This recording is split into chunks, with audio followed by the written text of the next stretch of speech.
നടി വിൻസി അലോഷ്യസിന് പിന്തുണയുമായി ശ്രുതി രജനീകാന്ത് മയക്കുമരുന്ന് ഉപയോഗിക്കുന്നവർക്കൊപ്പം ഇനി ജോലി ചെയ്യില്ല എന്ന് പ്രഖ്യാപിച്ചതിനു ശേഷം കനത്ത സൈബർ ആക്രമണമാണ് നടി നേരിട്ടത്. വിൻസിക്ക് അവസരങ്ങൾ ഇല്ലാതാകുന്നത് ശ്രദ്ധ ക്ഷണിക്കാനുള്ള നീക്കമെന്നാണ് കമന്റുകൾ കണ്ടത്. തനിക്കും മോശമായ പല അനുഭവങ്ങളും നേരിട്ടിട്ടുണ്ടെന്നും ശ്രുതി പറയുന്നു. വിൻസി പറഞ്ഞ കാര്യത്തിൽ എനിക്ക് അത്ഭുതമൊന്നുമില്ല. I too face this. Alcohol use ചെയ്ത് കഴിഞ്ഞിട്ട് I'm not saying MDMA or things.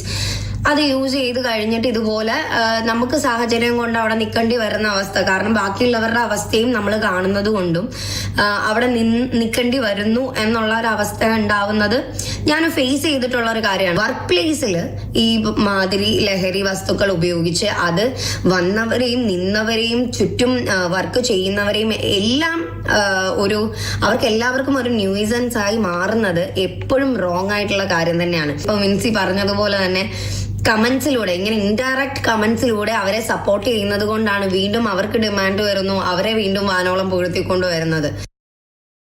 ഒരു സ്ത്രീ ആകുമ്പോൾ സൈബർ ബുള്ളിങ് അങ്ങ് ചെയ്താൽ മതിയല്ലോ, അടങ്ങിക്കോളും എന്നുള്ള രീതിയിലാണ് ഹണി റോസിന്റെ കാര്യത്തിൽ നമ്മൾ അത് കണ്ടു. പക്ഷെ പിന്നെ മാറുന്ന കമന്റ് സെക്ഷനും കമന്റ് ബോക്സും നമ്മുടെ ഓർമ്മയിലുണ്ട്. എന്നാലും വിൻസിക്കെതിരെ ഇപ്പോൾ വലിയ രീതിയിലുള്ള സൈബർ ആക്രമണമാണ് ഈ ഘട്ടത്തിൽ നടന്നുകൊണ്ടിരിക്കുന്നത്.